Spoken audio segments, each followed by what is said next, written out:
Everybody, good morning. I'm Brent. And I'm Bo. And this is Rough and Tumble Joy. We're really glad that you're here. We're traveling through the book of Philippians together. We've covered the first two chapters. We're kind of at the midway point. And today we're picking up in chapter 3. We've seen some incredible stuff. We have. We've seen Paul really encourage the Philippians to have joy. Then he shows them that in Jesus. He shows them again in Timothy and Epaphroditus. And now he's going to show it that they need to have joy in the midst of other people persecuting them for their beliefs and their way of life. That's right. And so in the third chapter, there really is quite a turn. We're going to move into some deeper theology, and there's some historical things that are here. So let's get right to it. I'm out of the NIV this morning. It says, "Further, my brothers and sisters, rejoice in the Lord. It is no trouble for me to write these same things to you again, and it's a safeguard for you. Watch out for those dogs, those evildoers, those mutilators of the flesh, for it is we who are the circumcision, we who serve God by his Spirit, who boast in Jesus Christ, and who put no confidence in the flesh, though I myself have reason for such confidence." So it does take quite a turn here. Now, it's interesting because in the NIV, this very first word is translated a little differently than some other translations. Yeah. It says the word further.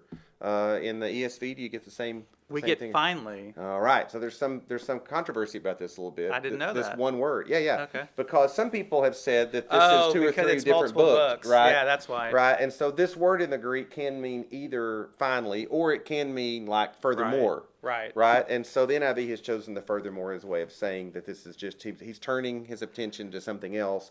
He's not wrapping up. Well, and it's such a break in the text because it's massively different that you can't assume maybe it was an entire different letter. Timothy and Epaphroditus might have been the end of his letter. Hey, I'm hoping to send them to you. And then he ended.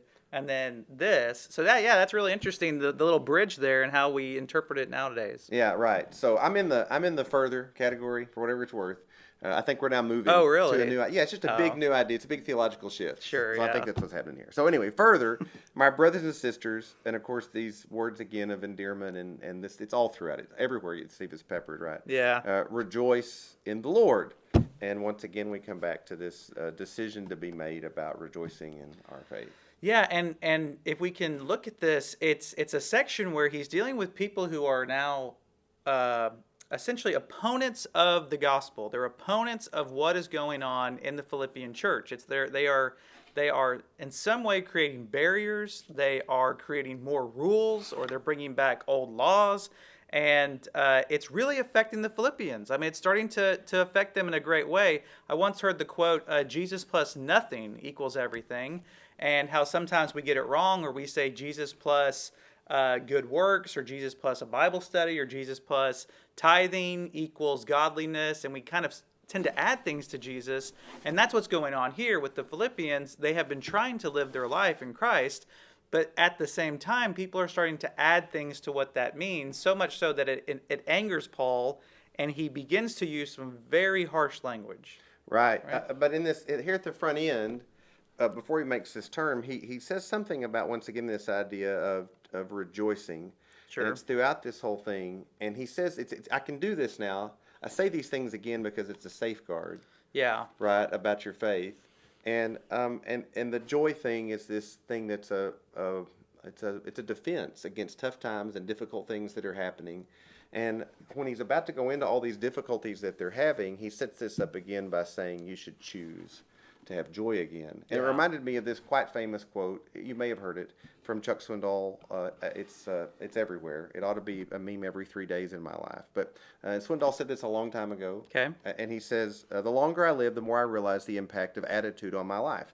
Attitude to me is more important than facts. It's more important than the past. It's more important than education, than money, than circumstances, than failures, than successes, than what other people think or say or do. It is more important than appearance, giftedness, or skill. It will make or break a company, a church, a home. The remarkable thing is we have a choice every day regarding the attitude we embrace for that day. We cannot change our past. We cannot change the fact that people will act in certain ways. We cannot change the inevitable. The only thing we can do is play the one string we have, and that is our attitude. I'm convinced that life is 10% what happens to me and 90% of how I react to it. Right. And so it is with you. We are in charge of our attitudes. And so this seems to be part of what Paul is saying. When we think about joy, sometimes people are like, well, I'm either joyful or I'm not. Mm-hmm. But clearly, Paul is pushing them to choose joy. Yeah. Right? To make the decision to say rejoice. It's a command and not a, if it works out and it's okay with you. Sure. And then he's going to say this chosen joy is your defense against the hard times. Yeah. Right, that you're entering into. Right. Yeah, it's really interesting. And they're in hard times. I mean, just know that they are still feeling the weight. Not only do they feel the weight of a government who does not agree with their belief system, but now it's the weight of their own. Mm-hmm. Like the opponents we're about to explore are Christians. They're Christians who disagree with them, and now they have to feel the weight of other Christians. So it's one thing to rejoice in suffering and with a harsh government, but now they have to rejoice in the midst of just church splits and what's going on here with people of the same faith attacking each other. Yeah, right. So he calls them dogs. I mean, that's right. That's pretty kind. I mean, that's something. I mean, yeah. Things have gotten tough though with this whole thing, and they're a real threat to Christianity. Yeah, it's not dogs like we have today. Right. It's not like just someone in your house who's kind of needs you, and they're just smaller, and they have all this. Dogs back then would have been mongrels. They would have been things that ate the trash and ate all sorts of stuff that we don't associate with, and to the Jews it would have meant unclean. So a lot of people think that the Gentiles have been called dogs for so long by these people that then Paul says, no, look out for them. They're the dogs, and they're the ones who are trying to pollute and change up what I've given you that's pure.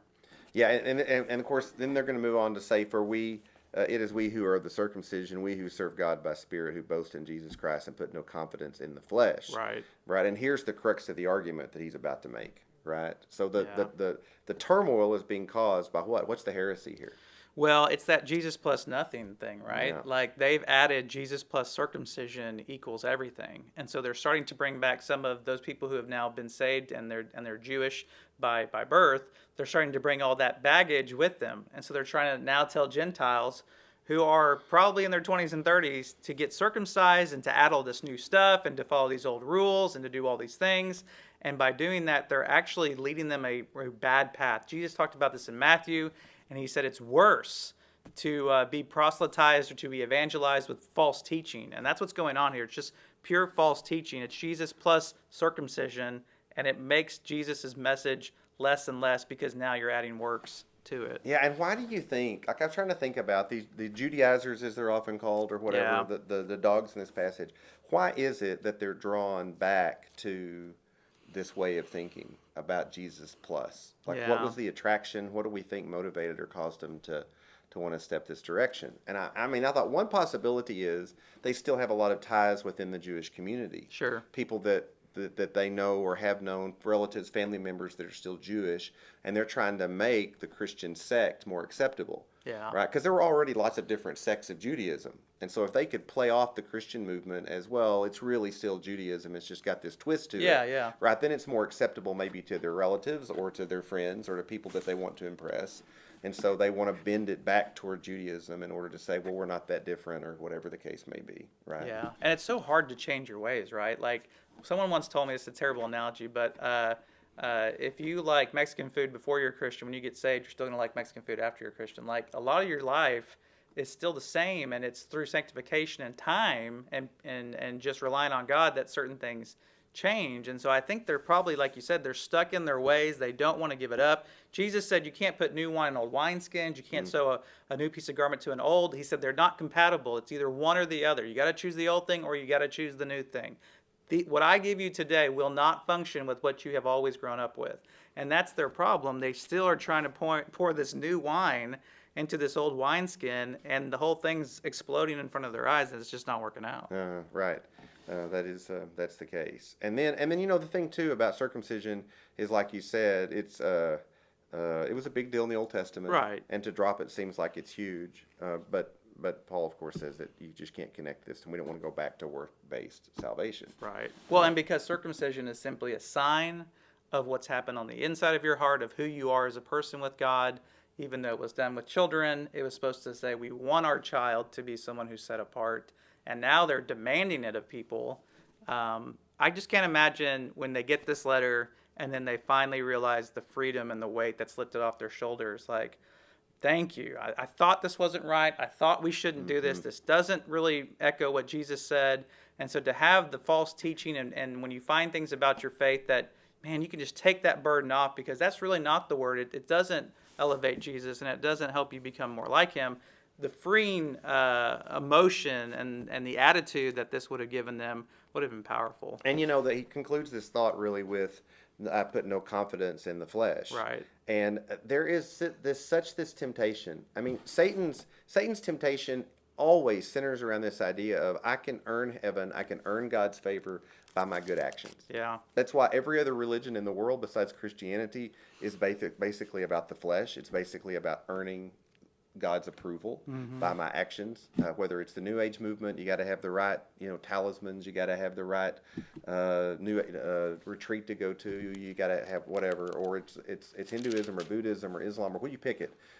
They're all about, can you do enough good to earn God's favor and maybe eventually earn heaven or nirvana or whatever the term is of the day. Christianity alone is about. It's not about what you do, it's about what Jesus has done.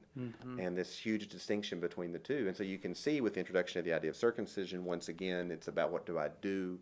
And Paul says, man, this is a big heresy. You can't go down this path. Right. And so he comes out strong against it. Yeah. Tomorrow we're going to explore a little bit about how Paul says, hey, if flesh really does matter, which I put no confidence in, I'm the guy who has the most accolades. And if you're going to listen to anyone, you should listen to me, because I beat all those other people who think that they're great for their flesh. And then he'll go into that, which is really interesting and really fascinating, and gives you a lot of context into what Jews used to think meant righteousness was, and now what Jesus has kind of fulfilled the full meaning of righteousness means, and Paul teaches them that. So for today, celebrate the fact that salvation comes to us by God's grace. God's given us the power to choose salvation, and we've been able to do that through Jesus Christ. It's not of our own works, it's his gift. Praise God that is true. Enjoy the freedom that means for us as believers today. We'll look forward to seeing you tomorrow.